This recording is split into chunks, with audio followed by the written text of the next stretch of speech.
This is the Deseret News National Edition, when your family needs to know more.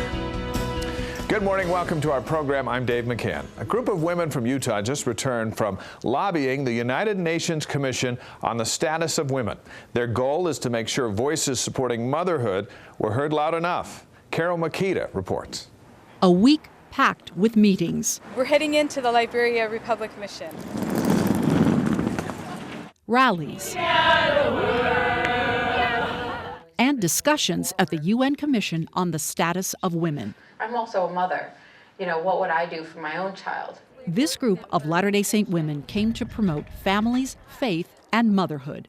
So it all stems from moms. I consider myself a maternal feminist, so that means that I'm just expanding my sphere of influence, starting from myself to my home, to my community, and then reaching the world.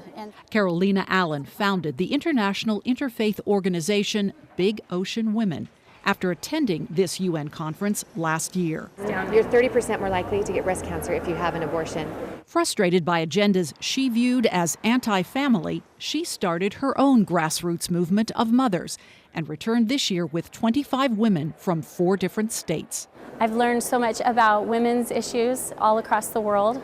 I think I'm surprised that they see me as evil. The women were shocked by the number of attendees who did not view the family as the basic unit of society. That there are people who are literally opposed, not just won't do things in favor of, but are literally opposed to that as a structure of society. Big Ocean Women joined other groups lobbying for the family to be included in the UN's post-2015 agenda.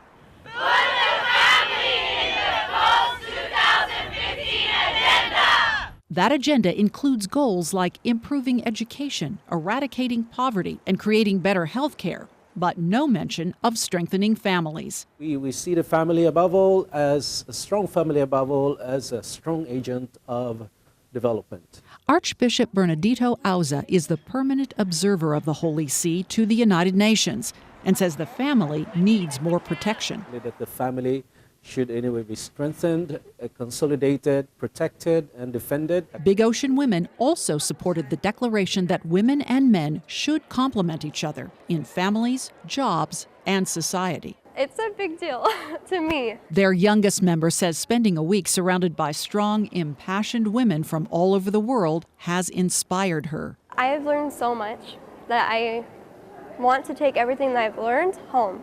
And I want to empower young people like myself. And all of these women believe their work has just begun. Carol Makita for Deseret News National Edition. Carol, thank you. It's a pleasure to welcome Carolina Allen from Big Ocean Women and Susan Roilands from the Howard Center for Family, Religion, and Society. Good morning. Thanks for being here. Good morning. Thanks. So, back from the Big Apple, what are some of your thoughts? It was an amazing experience. Just to meet so many different women from all over the world that believe the same things we do it was phenomenal. Susan, you're a regular at this, but what did you see this time that gives you more hope than, say, the last few years?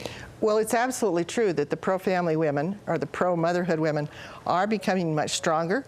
We actually saw less of the very strident feminists at the commission this year than we have before. Now, you lobbied for the word feminism to be more inclusive. What was your objective there? Well, our group, Big Ocean Women, there are women that identify with the word, and then there's some that don't, and some that, are ambivalent to it.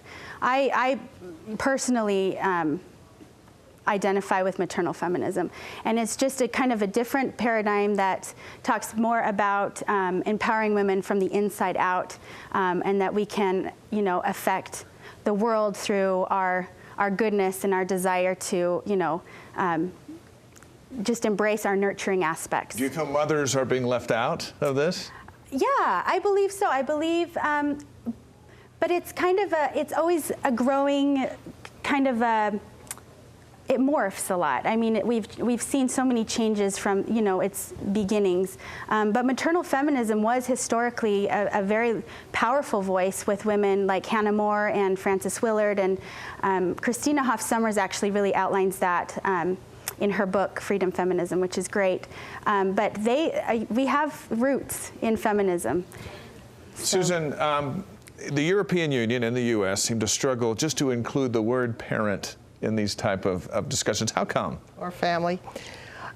Sometimes it's hard to understand that. We've had language that we thought was good language that almost anybody should have supported, but it's almost like it's a culture, and they're trying to do, actually, the president we had before the president we have now had a different paradigm towards the family. They were very supportive and really helped us a lot. Why do you think that families aren't mentioned in this UN's post-2015 agenda, and how concerned are you about that?